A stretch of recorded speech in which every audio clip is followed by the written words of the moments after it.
He has co-signers. That's how he was able to obtain those loans. And that the co-signers are Russian oligarchs. Tonight, we are retracting the story. It's a manufactured crisis, a non-crisis at the border that's really not fooling anybody. We are the entire mainstream media, we are reflexively anti-Trump. Donald Trump's daily, sometimes hourly assault on the rule of law in this country. Mueller dropping a major bomb on Trump. In the Russia investigation, no longer just inching toward the president. This morning, it is more like careening. Happening now, breaking news closing in. The special counsel's Russia probe closes in on the president and his inner circle. Longtime lawyer Michael Cohen asserts the president knew about that 2016 Trump Tower meeting in advance. I don't have sourcing that confirms this story, but we're not getting steered off of it. If it's true. Are you exhausted? I think I am after watching that. The mainstream media, the liberal bias really running rampant ever since President Trump emerged on the scene in 2015. You know, what's really amazing here is that there is such a dislike. It's like people can't separate themselves, right? They hate him so much that it really interferes with these so-called journalists' ability to do their jobs. I mean, consider the Kavanaugh reporting, right? These reporters were trading in unsourced, uncorroborated rumors, hearsay. Joining me right now is presidential historian Doug Wead. And Doug, you know, I know you and I talk about this a lot. It's really bad right now. I mean, Betsy said it earlier that, you know, that any time that we've gotten to this moment, right, where a party is trying to impeach a president, it's because there's such vitriol there. There's so much hate, and they decide that the politics are sort of more important, perhaps, than the good of the country. And by the way, let me just say, like, yeah, if he did that, what they're alleging, that would be a big problem.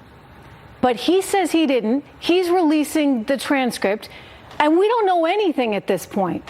Yet you wouldn't know it by listening to these reporters.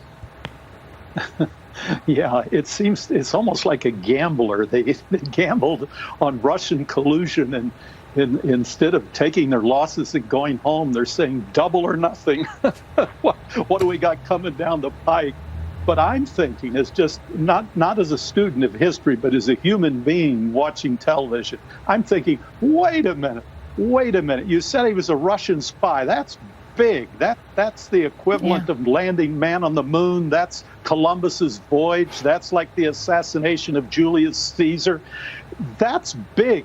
Now you're telling me that wasn't true at all. I'd like to hear an apology for the last 2 years. If you'll apologize over the lies you've been telling about Russian collusion, I'll be willing to sit down and hear your latest conspiracy theory. Yeah, they're not going to do that, I don't though. think they're going to do that. You say that conspiracy theory, I mean, it's like there's no standard anymore. I know whenever I've reported a story out, especially when there's something very sensitive, you want to check it, and you want to check it again, and then you want to go back and check it again. You want to check it with multiple sources. You don't go, Lawrence O'Donnell, you just saw him there on MSNBC. He had like one source that was telling him one thing.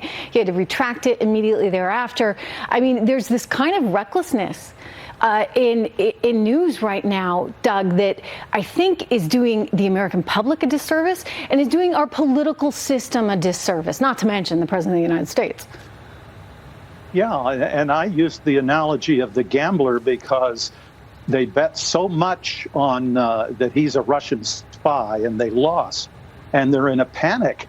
And so they're grabbing at anything, and they're putting every dime they got. Anybody else got any money? Let's put it on.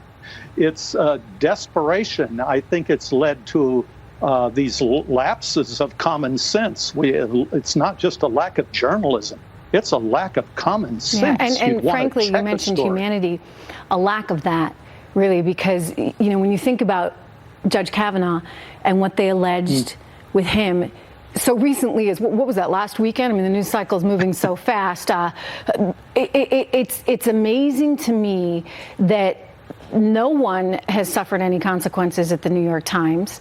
But the idea that you can make these allegations about someone when the original person who was allegedly the victim of all of this can't confirm any of it, and you've heard this, from a third party, this is hearsay, and it's being printed or treated as fact. And then you look at these allegations, and if you're just your average American, right, and you read or consume any of this media out there, you would think that this president basically held the Ukraine up and said, you know, either you give me dirt on Joe Biden or I'm not going to give you $300+ million that you need for your security.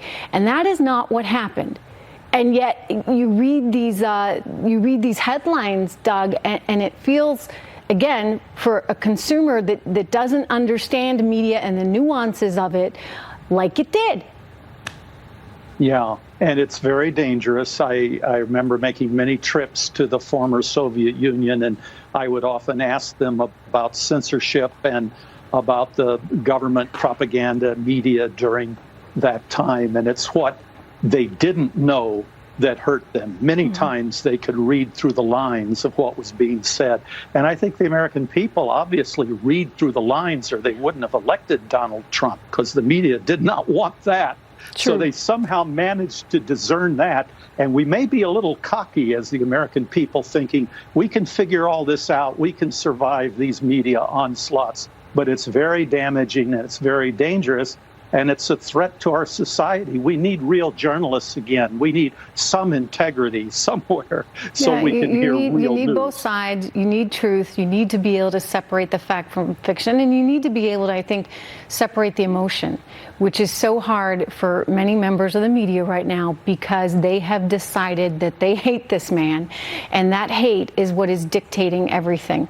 Doug Wead, always good to see you. What a great point. That last one was a great point, because they looked at the cameras while the Twin Towers collapsed behind them, and they kept their cool. But they can't keep their cool on these stories because of what you said. They're emotionally involved. Doug, thank you. Coming up, Pete is not happy with us.